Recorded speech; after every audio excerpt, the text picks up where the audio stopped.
Hi everyone, আমি সুমি একটি mini blog নিয়ে এসেছি। তো আপনারা সবাই কেমন আছেন? আশা করি আপনারা সবাই ভালো আছেন, সুস্থ আছেন। আমিও ভালো আছি, বাট একটু টেনশান আছে, সামনে এত এক্সাম, তো একটু টেনশান আছে। তো আমি আর আমার দিদি বাজার করতে গেছিলাম, বাজার থেকে কী কী নিয়ে এসে তো তোমরা দেখে নাও।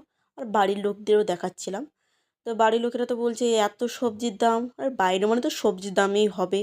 তো ওইদিকে মাছও নিয়ে এসেছিলাম, মাছটা ওইদিকে আছে, পরে এইদিকে আমি ক্লিপে যে আপনাদের দেখবেন টমেটো মাছটা দেখাচ্ছি, এসছে। আর ওইদিকে আমরা অনেক টমেটো নিয়ে এসেছি, ধনেপাতা নিয়ে এসেছি। আর এইদিকে মাছ বলতে আমি ওই পাঙাশ মাছটা নিয়ে এসেছিলাম। পাঙাশ মাছটা আমাদের সবারই খেতে ভালো লাগে, তাই পাঙাশ মাছটাই নিয়ে এসেছিলাম।